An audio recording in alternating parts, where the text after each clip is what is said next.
It's an honor to moderate a panel which doesn't need any introduction, but still, I'll try to introduce a bit more than what was done for all these people because they deserve certainly much more. I'll start with Mukesh first. So Mukesh is the Chief Digital and Information Officer at Dr. Reddy's Labs, but what we should also know more is that he has more than 20 years of experience in a variety of industry sectors from auto to FMCG, and he currently focuses on digital transformation, process excellence and technology management. So you'll have plenty of questions about the Indian pharma sector from him. We have Sekhar Surabhi. He is founder, president, CEO of Caliber Technologies, specializes in an area which is very important, and that is integrity of applications in such a regulatory or regulated space. So we'll have a discussion around quality and related topics with him. Third, I will go with Dhaval on my left. He is the CIO of Piramal Enterprises. So he's part of a group which also has pharma, so does a lot of work at the corporate level as well as for the pharma business. He again has been a career consultant before moving to the other side, so it will be an interesting conversation with him as well. Next is Pavithran on my extreme left. He is the CIDO and Vice President of Neuland Labs. Has been a proven technology person throughout his career.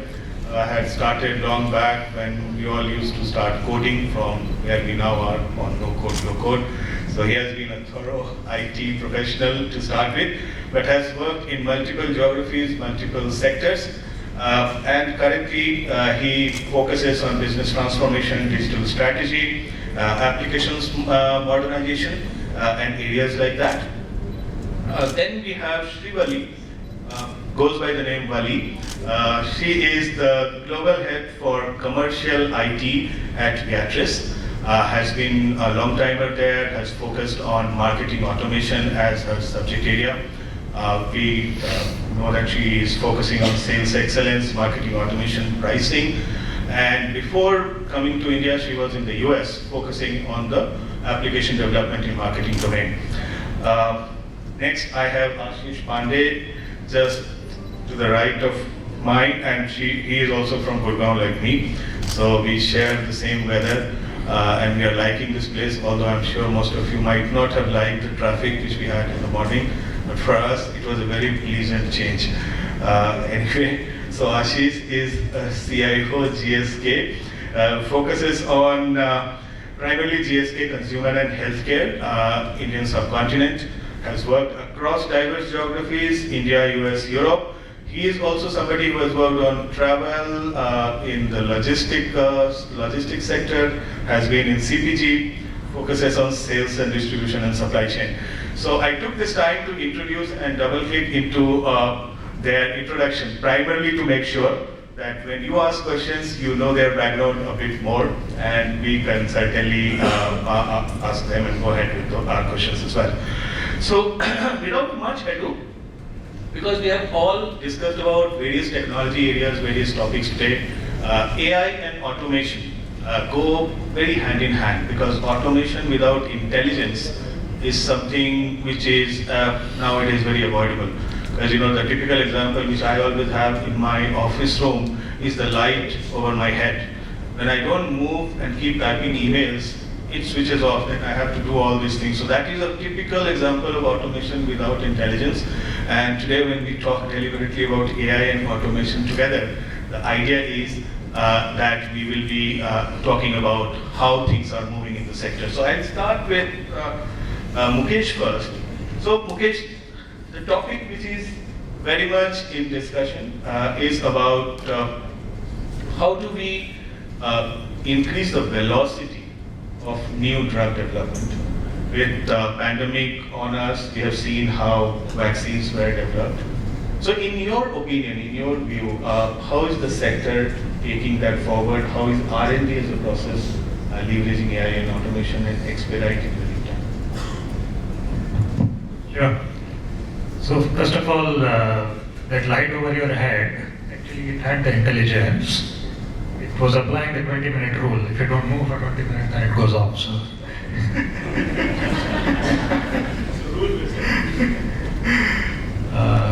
So jokes apart. So I think pharmaceutical industry, the primary growth engine is the R&D. And our business is about bringing more and more innovative medicines to the patients across the world. And the faster we do that, the more we can increase the access, the better we can reach to various customers. So that is the place where we sort of put the initial focus around our whole digital transformation journey. Now, when we look at R&D, essentially there are three types of problems we are trying to solve. Number one, we want to do faster drug development. We want to go as fast as possible, what takes typically 18 months to 24 months. How we can reduce the cycle time, because the faster we can do, the more early the medicines go to the patients. Second is around assurance of outcome. Many times what happens is you begin a drug development cycle, you spend like about a year, then it goes into clinical trials. And then if your clinical trials are not successful, you essentially go back full cycle and then start once again. And hence the assurance of outcome becomes very, very important. And then the third is around productivity. The more we can do with lesser cost, the more money we can spend on creating the next set of medicines. So on all the three levers is where we see significant use of data, algorithms, as well as automation.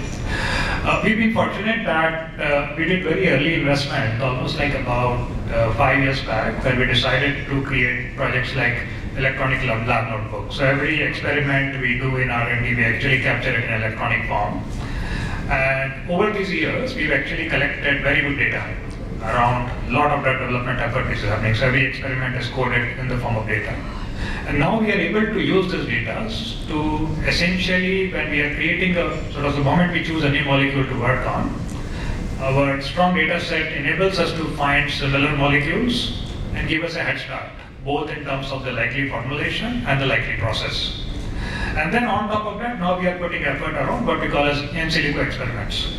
So how we can do many, many more experiments by using data onto the machines and not physical experiments. And of course, we'll have to do some physical experiments to eventually do the verification. And that helps us both reduce the cycle time as well as at much, much lower cost. Then once sort of the drug reaches, as I said, the clinical trial stage, there are certain decisions teams make. What media to take the bio in, right? What is my probability of success? Because there's a big investment involved the moment you take the product to a bio study or a clinical trial. And there again, we are able to use algorithms which are able to predict for us. So what is your likelihood of success if you were to go with this molecule, with this formula, with this media, etc. And that is enabling the right decision before we sort of jump into and make those investments.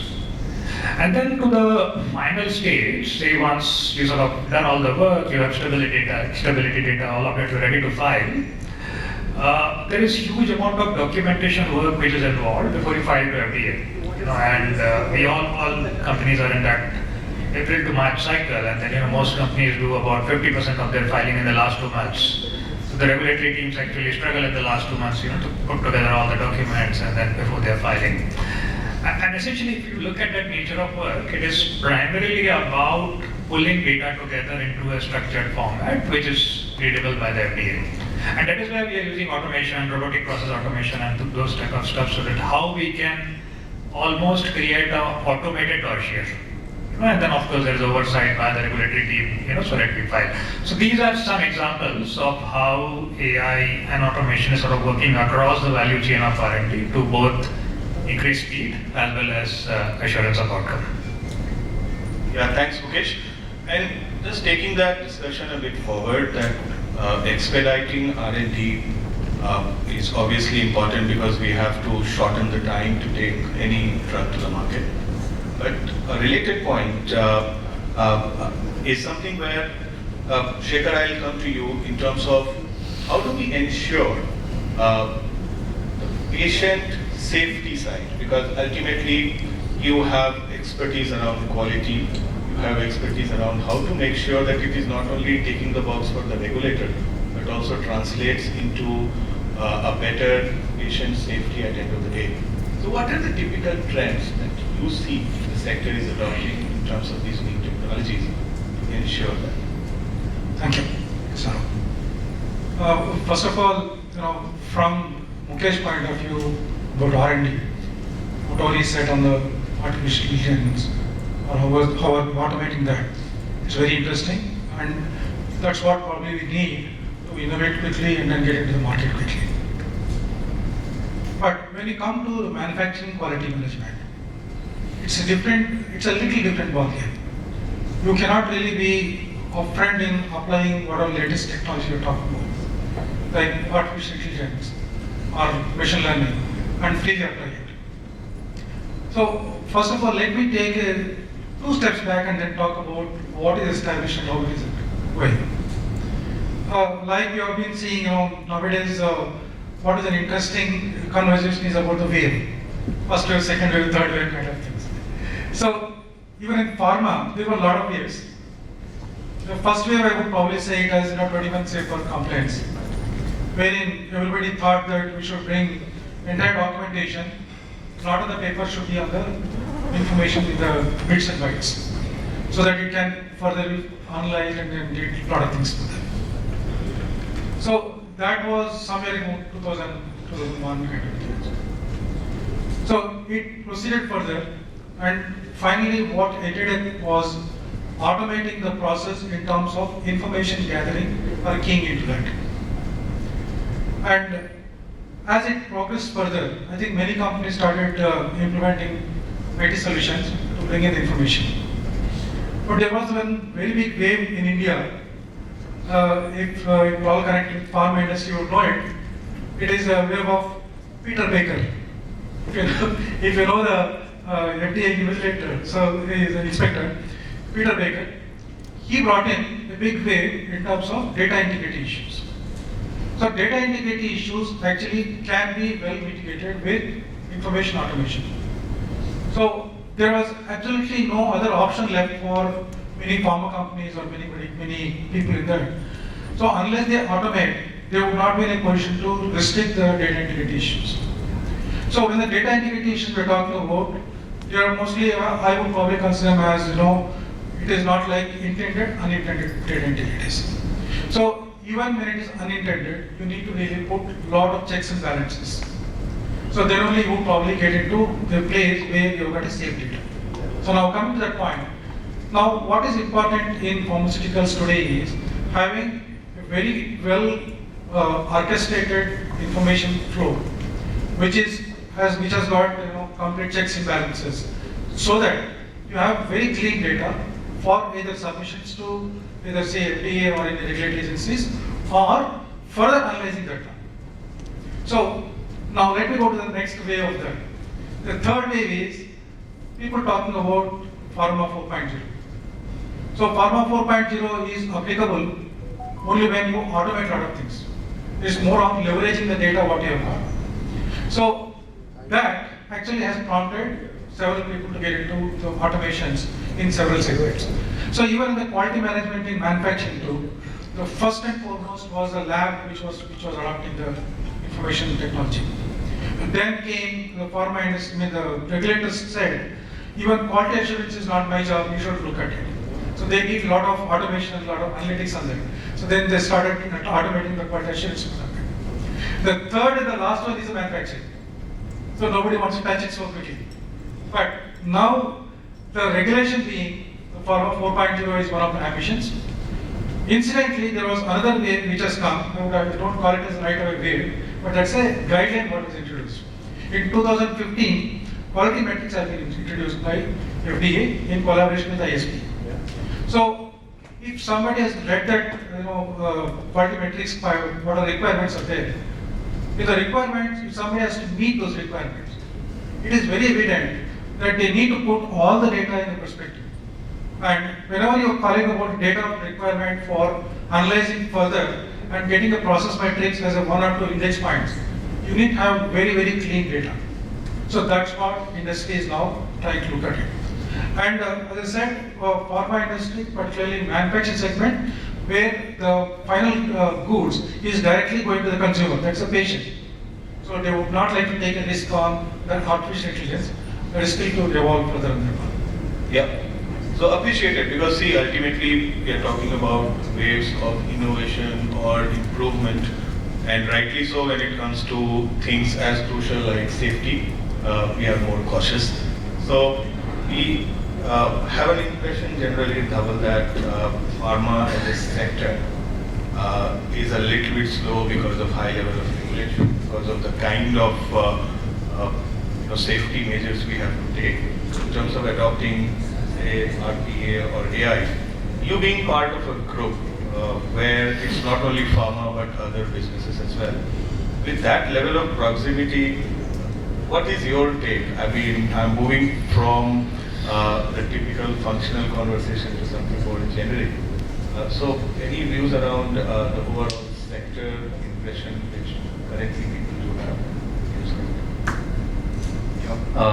Firstly, thanks a lot, Saurabh, and more importantly, thank you, God, because 20 minutes back, the way session from Mr. Chaudhary went, I thought all of us would be out of job by the time we walk out of here. So, really thankful that we still have a job here. Coming back to the point that was made, yeah. So, we as a group believe a lot in automation, and I would happily say that we are a pro-technology group. For example, if you talk about a technology like RPA, when it was asked, do you know what is RPA? Yes, I know what's RPA. So it basically means that we are deploying robots to do the more redundant or the heavy lifting kind of work.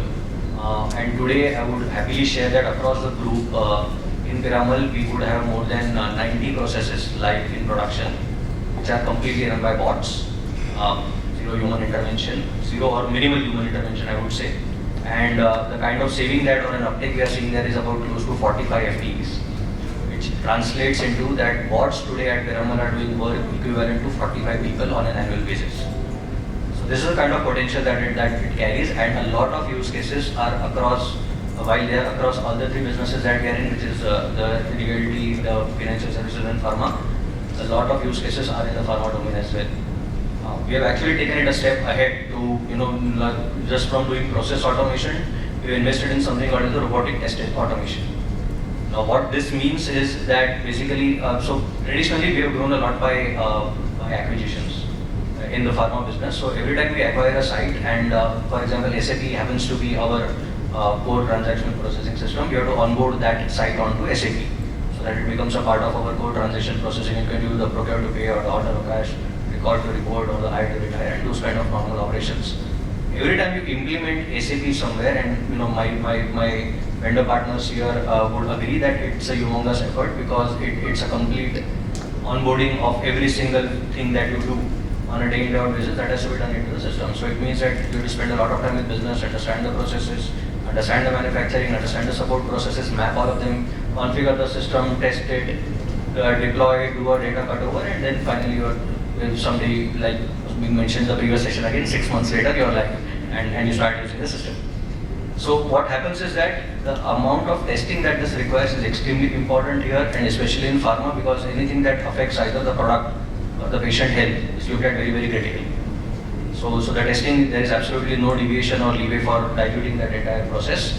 And like mentioned in the previous, the famous validation process comes into picture, where it will generate a lot of documentation which serves as an evidence for you to say that okay, it has been tested and it is working, where the traceability is there, this is a requirement and this is how it's working, this is a compliance part of it. All of what I spoke in the last about 3.5 minutes is completely done by robots for us. Yeah. So the robots generate that document which is required for people. You don't have to sit through and type and take screenshots. They're completely automated. So that's the kind of potential that this technology carries. And what's the best part is that we are only scratching the surface, because we are largely today on something called as programmable bots. And the next generation of bots is actually called as the intelligent bots, which in a sense means that it not only mimics what the kind of work being done, but it can also mimic the thought process that goes behind taking particular action. And it does that with the more the amount of data, like you mentioned, the more the amount of training it gets, it only gets better with it. So this is a kind of potential when it comes to, but it should not be mistaken with plain vanilla automation, very importantly, which is largely rule driven. AI, when somebody says, unless and until there is an element of learning involved in it, or an element of intelligence which somewhere impacts the decision that is being taken, it's not AI. It's simply automation, or it's simply, like they say, the rule-based automation, whatever, like that you spoke of. Yeah, the valid point. So, at times, automating even the rule-based is a good starting point to start your journey, so to say. Destination is certainly far away, the journey is interesting. But coming next to another area, after getting an assurance that pharma is doing as good, if not better than other sectors, and we should not be unnecessarily be unfair and unreasonable to ourselves in this room, as people belonging to this sector have sometimes a feeling that they are not the early adopters. The way Dhaval explained, I think there are possibilities and there are citations where things are moving very well. Changing tracks, Pavithran, coming to you, we talk about supply chain, we talk about R&D, safety, patient health, and high level of automation. Still, people are more important. Enabling areas are equally important. From talent to administration to a lot of other enabling areas in any pharma organization is equally important. So, have you observed adoption of AI or intelligent automation or RPA even on the enabling area side? And any comments on that? Sure. Thanks, Saurabh and ET having me here. Recently, I was reading an article by the article name is goes like this: the world's 7.8 trillion problem. What that means is that's a global report by Gallup. It's an analytical company. So they have done a survey, and they feel 87% of the employees are not actively engaged. So that is resulting into across the world 7.8 trillion loss, productivity loss. So if you see this problem, right, it's much bigger than anything else. Today we deal with employees experience more transactional way. So this throws an opportunity for us to make employee experience through enabling services more productive.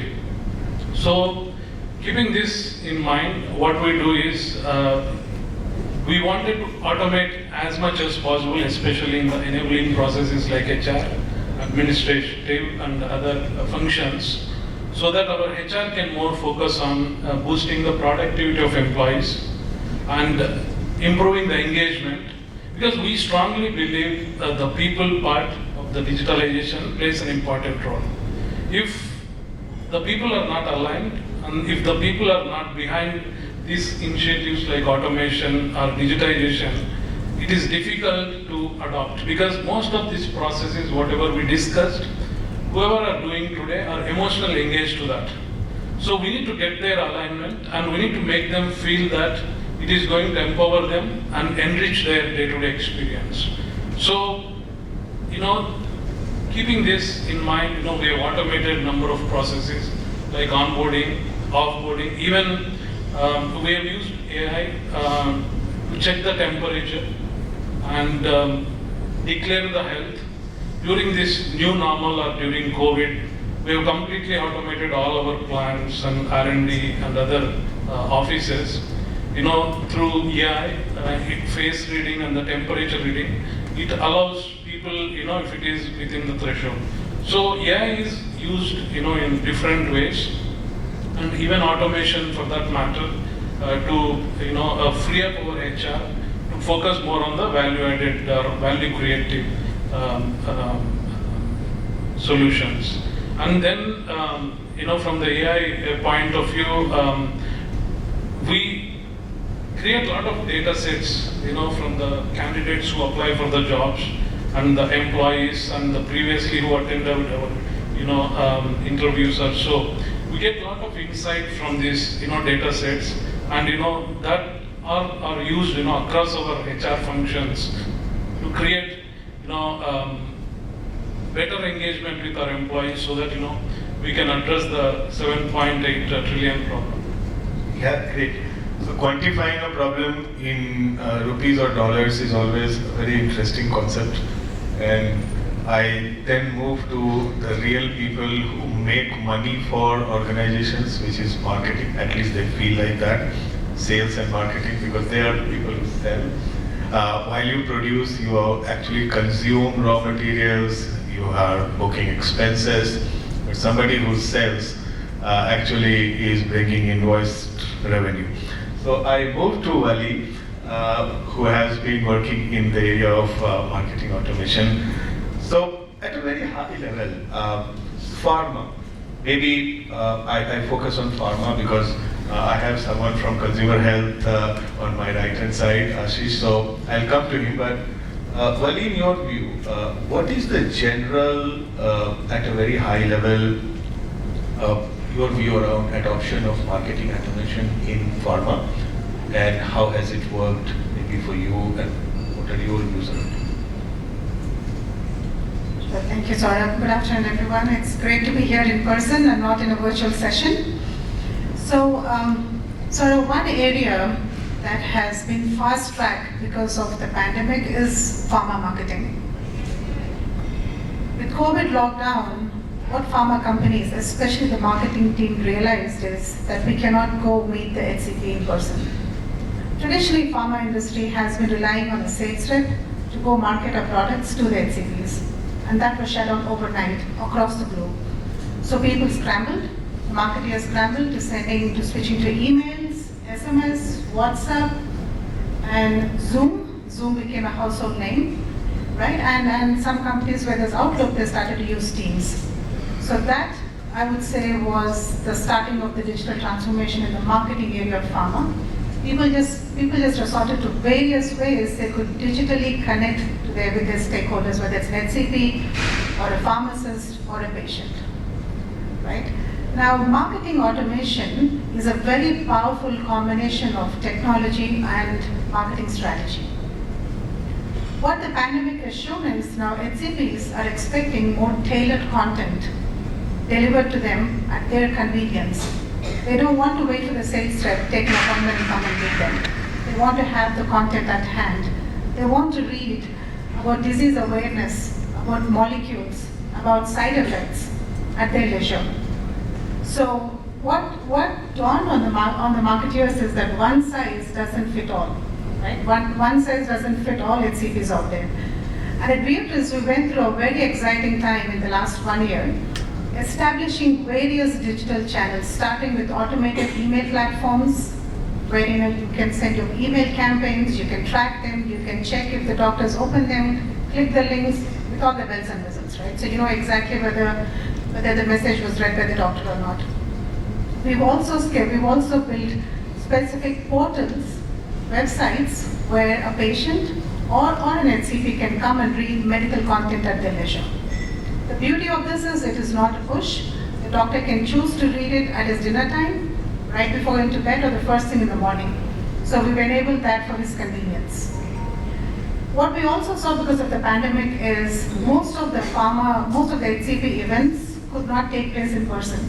So that led to the online webinar platforms. So we've set up quite a few seamlessly integrated webinar platforms wherein KOLs would come and meet with other HCPs. Similarly, there are also patient portals. So where the patient can come and learn about his disease awareness content, and go ahead and act on that based on some next steps. What this has led to is multiple digital channels. So we have to be careful that we have to engage with empathy. What we don't want to do is inundate our HCPs with a bunch of content, send massive emails, thousands of emails every day or every week. So that orchestration between each of the digital channel becomes very important now. That's exactly where Viatris is right now. We've established the channels. We are trying to learn how to orchestrate this channel communication with the HCPs so that the right content is delivered at the right time via the right channels that the doctor prefers. So another way to complement this is we cannot forget our traditional way of marketing, which is our sales rep. So we also try to feed this information to the sales rep. So the sales rep, when he goes to meet Dr. Saurabh, He knows exactly that Dr. Saurabh visited a portal, spent 10 minutes reading content about oncology. He was also sent a few emails last week which had opened but did not click on the attachment. So once we're able to orchestrate and feed that data to the sales rep, we feel that his conversation with HCP becomes more impactful. Of course, the goal of marketing automation for us is to make it as easy as possible for a first-time visitor to tracking his journey and becoming a delighted customer with us. So that's the goal of marketing automation for us. Thanks, Wally. I mean, it's a very good concept. We talk about engaging a consumer, which is more like a last person consuming goods and services. We talk about employee engagement, but engaging with intermediaries, either being Salesforce automation or through engaging with your doctors in such a manner is certainly a concept where I believe these technologies will be helpful. Ashish, when I come to you, I mean, I'm talking primarily to someone who is already facing a lot of competition from FMCG. You are still expected to behave like pharma when it comes to regulations. You have to engage with your customer in a very modern way. So, what are the things you guys are doing from consumer health perspective to engage with your last leg customer well and live up to his or her expectations today, because ultimately they expect what others are also providing to them. So any views on that, on consumer health side? Thank you, Saurabh, and good afternoon, everyone. I see that this is Pharma Summit, right? Inherently, all of our aim is to provide something which is really, really useful for our consumers and customers. That is how I see the entire scheme of things, and that's how there is a value creation also in this pipeline. The way we help people, there are conditions, there are issues, and we have to ensure that we are somewhere making their lives better, and that should be the sole purpose, right? When I see about engagement with consumers, and if I collaborate it with AI/ML, right now we are in much better position across industry to understand what exactly consumers or customers are having trouble with. I will give an example of one of the POC which we did for our UK team. So there is a product which works around dryness in the mouth. Now when that happens to anyone, just checking it out, when is most you feel dryness? It's at night time, right? That is where you face it. There will be people who will be searching about it at night time. And that is where you want to tell that there is solution available in the market. This is a condition, first of all. People don't even realize that it is a condition. So you have to make aware. So that is the awareness, and then you solve it. And that is how you understand the behavior, you follow the patterns, you actually create cohorts when you are doing it. And that is how you get into those things. If I speak about overall AI/ML paradigm, I was having conversation with one of our fellow CIO who works for a top hospital in India, and he was just mentioning that they have gone so much good on X-ray that 98 to 99% of the time with AI/ML they are able to tell that what exactly problem is. They are still not using it fully, and the reason being that we want to be 100% there, right? We cannot compromise on the patient here. So those are the advents. I see a lot of usage of wearables, lot of AI/ML. How many of us are wearing smartwatch? I can see Mukesh right next to me wearing. I'm still analog. So that's how I see it, and I think we will be innovating better, faster in coming days. And there's a lot which we can provide to people. They can have a very comfortable life. Yeah, Ashish, I mean, thank you for giving that perspective. Very quickly, this is an opportunity for consumer health, because people are more aware, they expect more to do for themselves, wellness, etc. So how do you see digital platforms, e-commerce platforms helping you guys, or how can it shape the times?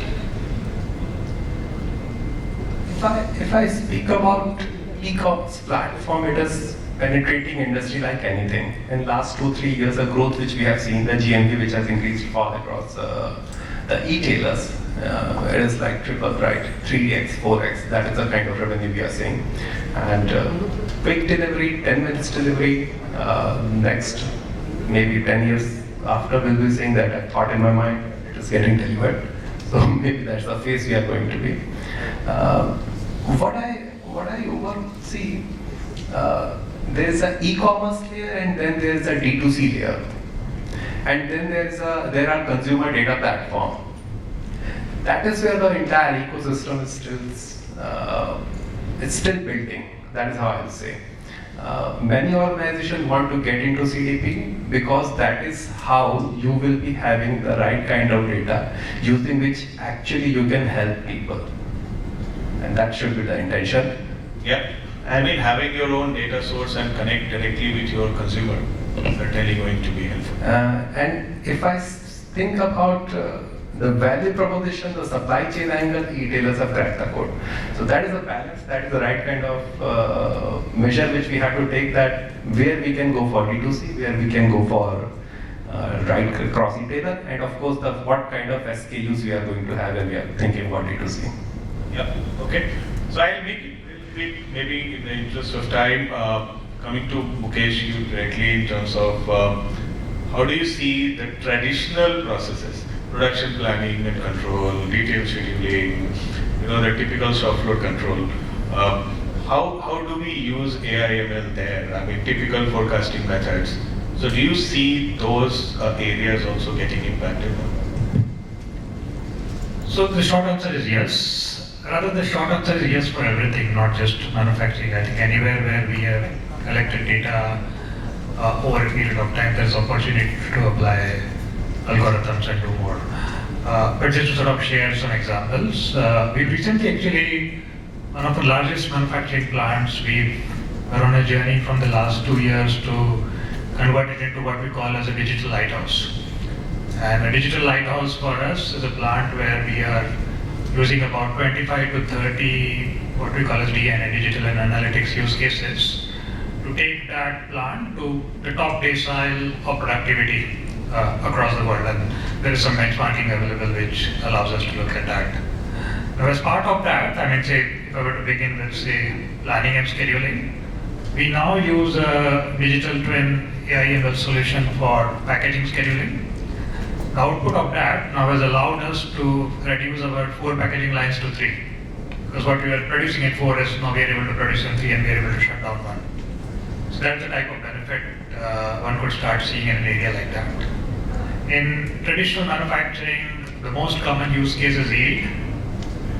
Once you have about 50 batches of data for a product, you could run algorithms on that so that it proposes potential tweaking or optimization of parameters so that you are able to get more output from the same input. Interestingly, some of the parameters which you have seen algorithms recommending, some of the pharma experts on the floor initially did not agree with that. They said, no, I've been running yield for my life. This does not make sense. But then we said, let's try. I mean, end of the day, it's about running 3 batches and validating. And then when we ran 3 batches and validated, it looks like it was playing a role. So many a times, I think that's an interesting factor about machine learning algorithms. They throw up things which may not traditionally occur to domain experts. And there's a need to sort of keep an open mind and be ready to sort of look at that and adopt that. All the way even going to say areas like quality, which is like 21 CFR, Part 11 compliance, people always thought, keep it on paper first, then somehow made it digital. There is a process called maker checker in every process in pharma, and the checker processes, where basically essentially one goes through a checklist and check whether I did all the steps right, did the data checking right, and stuff like that.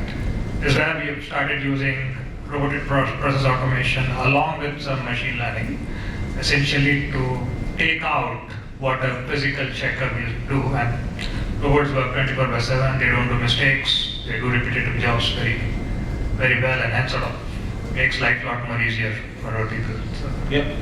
So, Mukesh, to your point, I mean, very quickly coming to Dhaval, we are talking about adoption of AI/ML in traditional areas, but how to govern it? I mean, it's a highly regulated sector. There are expectations, plus there are inherent biases which an algorithm can certainly have. So, how do you think sector is governing adoption of automation and intelligent automation or AI that way?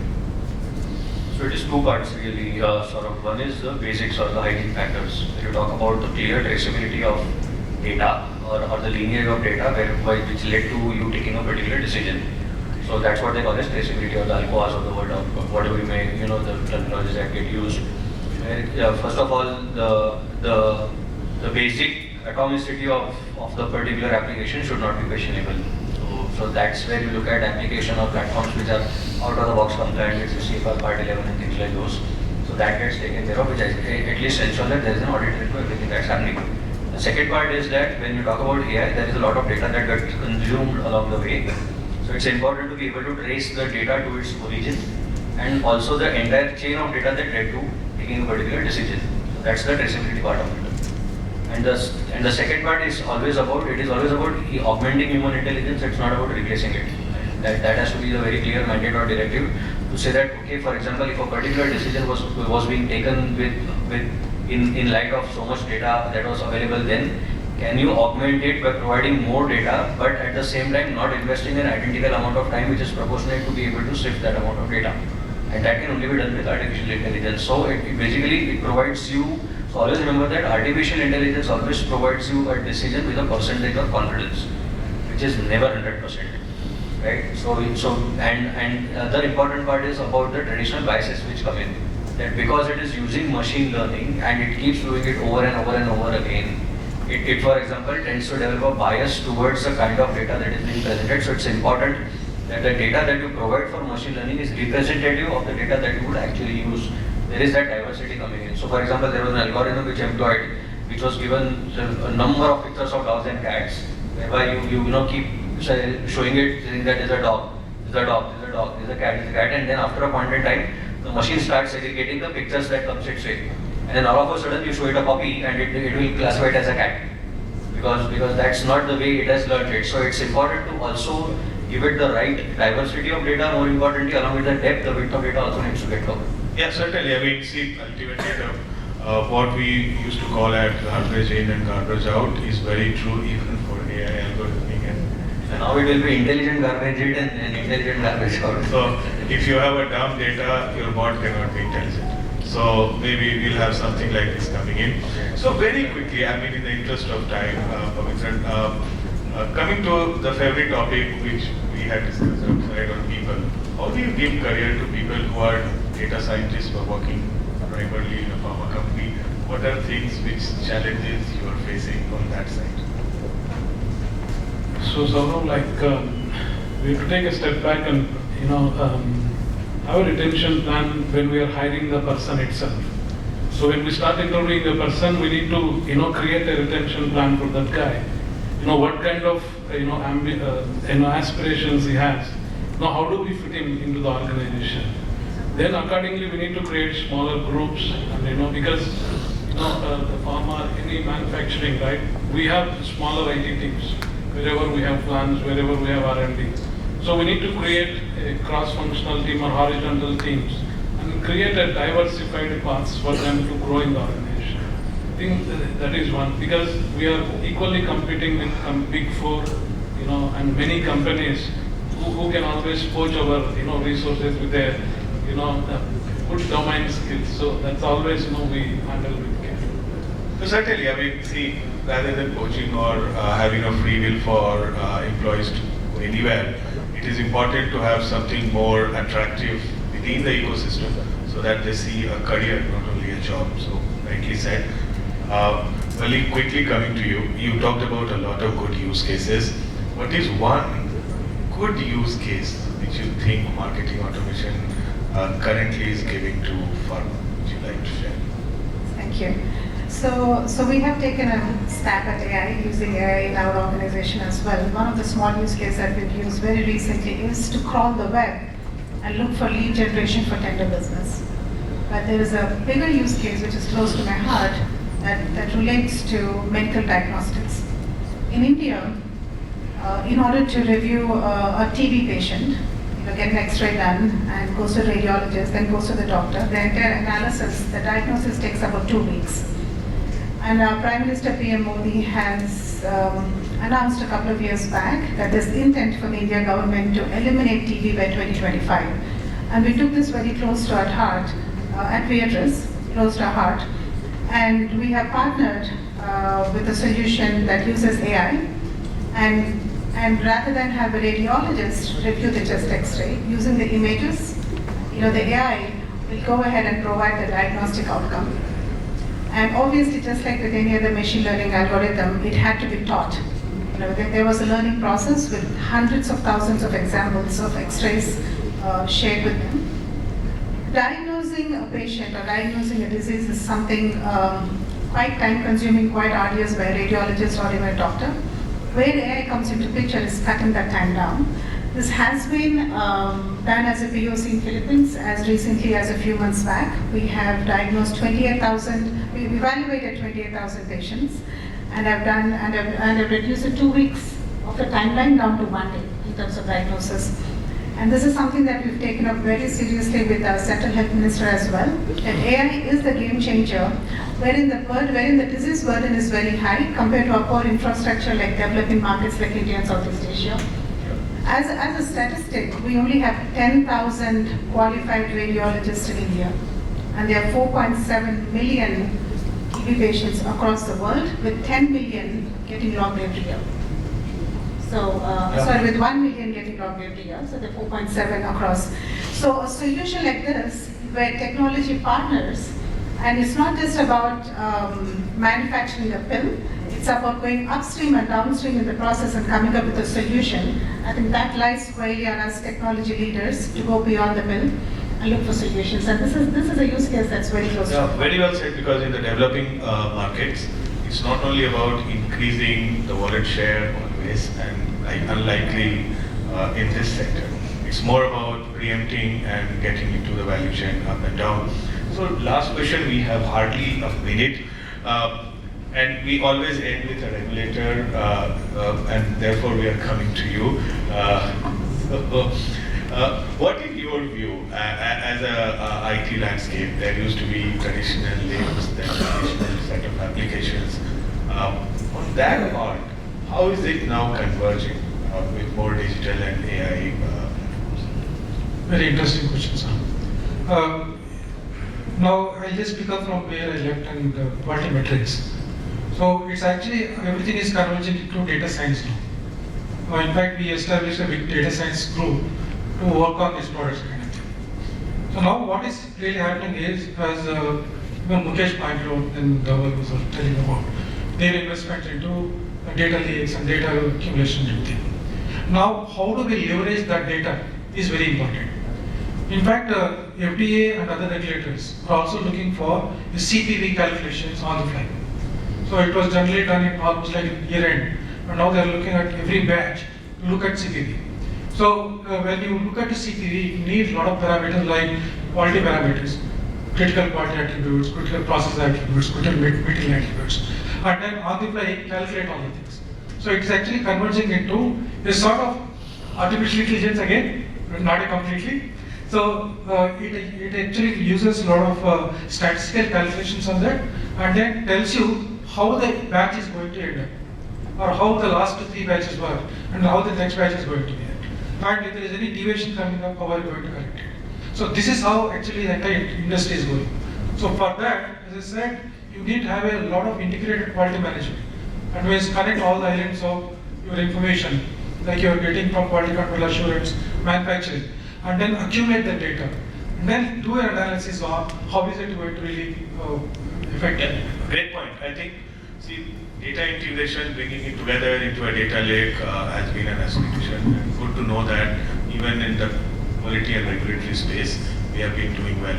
Thanks a lot for being such a nice audience. Thank you. We took 5 more minutes, so sorry for that, but it was worth it in my view. Thank you.